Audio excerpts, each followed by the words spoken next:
Joining us now, Bernie Marcus. Bernie is the retired co-founder of the Home Depot, and he's also the co-founder of the Job Creators Network and the chairman of the Marcus Foundation. Bernie, great to have you with us, sir. It seems like a lot of fun out there. You think we're having fun out here, Bernie? And we are. We're having a lot of fun, but don't take Elaine's bacon. That's like, I'm just trying to help you. Out there talking and finding out what people really think and how they really act. One of the things that's really interesting to me is that how many people are afraid to really say what they believe. And if you're a Trump supporter, I have found people to be reticent about saying they support Trump. They'll do it under their breath, but it's not a good society that we live in. It's really frightening to me in many ways. Well, especially not when you're afraid to display who you might support politically. I've really never seen this in my lifetime, and I've been covered and been involved in politics. My father was a union leader in New York City for a long time. Bernie, you know how that goes. He voted for Humphrey in '68, and but I never, I never really saw this kind of a fear of people not wanting to say they're for President Trump. And this is a president of the United States. This isn't like, it's just beyond me. I've never seen anything like it. Bernie, what do you attribute it to? Well, I think that it really started years ago under Obama, actually. Rather than bringing people together, I had great hopes when Obama was appointed president, when he was elected president of the United States. And one of the things he said, we're going to bring America together. And I think his first acts in office were just to do the opposite. And the rhetoric and the attitude against the police. My God, this thing that just happened in Philadelphia is beyond belief. Officers are getting shot, and people are jeering and cheering about them getting shot. I've never seen. Listen, I'm a very old guy, and I've never seen that in my lifetime. Law and order is the basis of any free society in America or the rest of the world. And if you don't have law and order, my God, you don't have anything. And boy, we are on the verge of crossing that line, and the politicians are not helping it. I mean, they blame it all on Trump because the media is 100% against Trump. But my God, it's a combination of everybody. And I'm not letting Trump off the hook. I think it's everybody. Every politician out there ought to go back and have their mouths washed out with soap and water and do some Listerine. Well, I really think, Bernie, we didn't really want to bring this up today because it's kind of a festive thing, and we let our AP News cover it. But now that you brought it up, Bernie Marcus, I mean, the fact that police officers last night were taunted and laughed at by a crowd of bystanders during a tense standoff in which multiple Philadelphia police officers were shot during a hostage situation. I mean, Bernie, you never thought you would see this in the United States, ever. No. This belongs somewhere else in the world, not here. And we don't have a turnaround.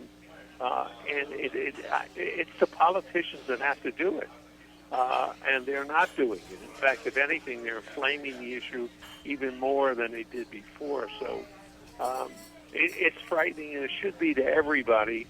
And I think that what's going to happen, if you think there's not going to be a sweep against this, you're 100% wrong. I mean, people understand it, and they're frightened by it, and they're going to vote. They're going to vote their fears, and they're going to vote against these people that are pushing this kind of this attitude in America. It's very, very serious. Bernie, let me read a tweet for you by Alexandria Hoff, who is a local TV Philadelphia newswoman reporter. She says this came out at 10:19 p.m. last night. in Philadelphia. She said, I mentioned this at 10 in my live shot since I was harassed during that live shot. I'll mention it here too. A major moment of disappointment this evening was watching a crowd of people taunt police officers, laughing and yelling at them in the midst of the gunfire and actually cheering for the assailants as they were shooting cops, clapping as each one went down. I mean, I just can't, you can't even read that without being sick to your stomach over, Bernie. Yeah, yep. So you're right. I mean, this is a bad situation. It's actually stomach turning, and it's going to be very interesting to see whether the media brings that up. And this is what bothers me about the media. It's not only what they write; it's what they don't write. It's the stories that they don't print that they should be printing. All of America, and I don't care if you're a Democrat or a Republican. My God, these guys are out there putting their lives on the line. And by the way, another police officer committed suicide in New York. Life is so difficult for these people, for the law enforcement people. They can't win. The bureaucrats are against them. The crowds are against them. And they're paid very little for putting their lives on the line every day. It's a sad commentary, and I hope that somebody makes a really strong point about it, because we have to protect these people. Who do you call when something happens? Even these idiots and these stupid morons that are jeering. If somebody attacks them, what do? The first thing they do is call the police. It's insane. No, Bernie, you're right. I mean, you're right. That is absolutely it. We're with Bernie Marcus. This is the John Fredericks Show, your Godzilla of the Truth in America. Bernie is the retired co-founder of Home Depot. Bernie Marcus, also the co-founder of the Job Creators Network and chairman of the Marcus Network chairman of the Marcus Foundation, which is his charitable foundation. Bernie, you had a pretty riveting op-ed yesterday in the Wall Street Journal called "Making Money is a Patriotic Act." Elaine, you and I were talking about this earlier. Bernie, basically what you said is as far as making money, all of a sudden in the country, it's supposed to be a bad thing. And according to, as we know, Mayor Bill de Blasio of New York City, who said, yeah, we have plenty of money, it's just in the wrong hands. Yeah, of all the people to say it's in the wrong hands, the guy who really doesn't know how to organize or manage. But, you know, I'm not ashamed of making money. You know, I grew up in a tenement in Newark, New Jersey, and my parents were Russian immigrants, poor as hell. We had no money. We didn't have any safety valves. There was no such thing as food stamps or any charities out there taking care of people.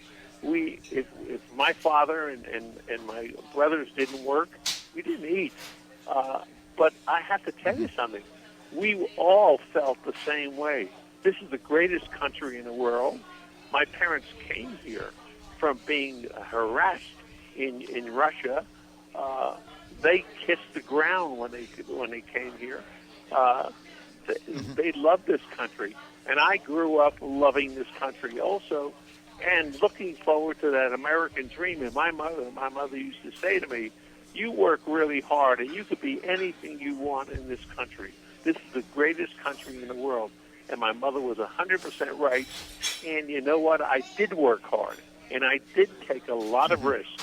And when I say work hard, I mean work my butt off, 80, 90 hours a week.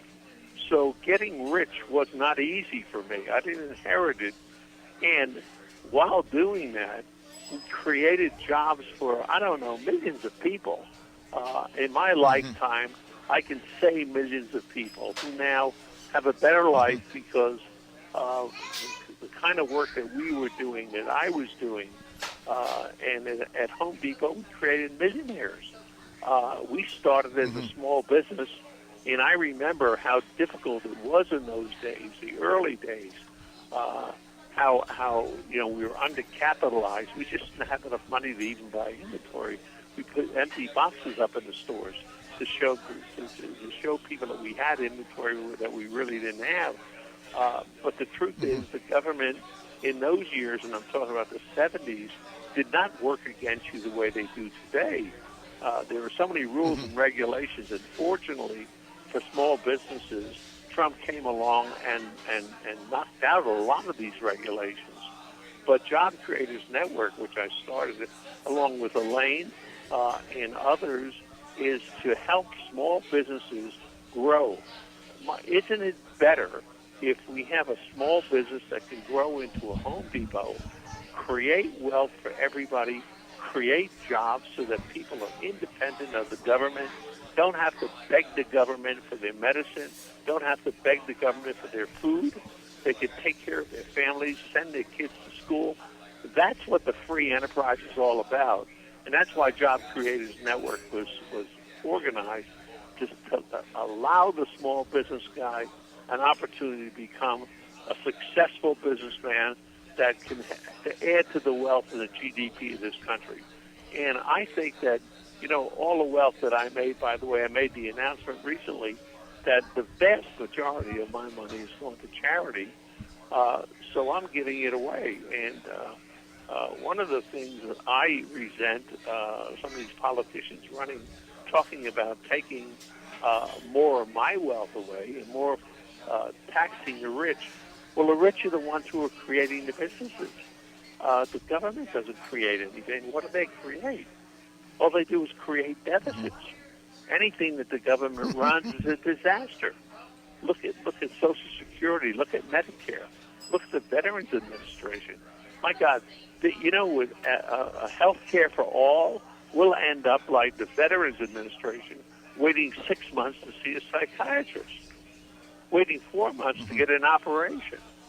And I just don't understand why people would want that instead of what we do in our foundation, build hospitals, build stroke centers, build emergency rooms, invest in medical research.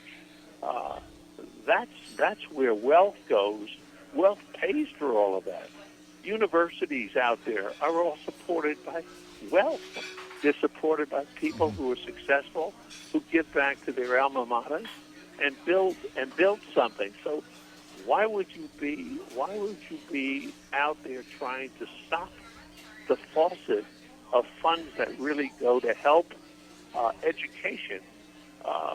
If you look at the biggest problem we have in America today, it's education. It's public education is a disaster.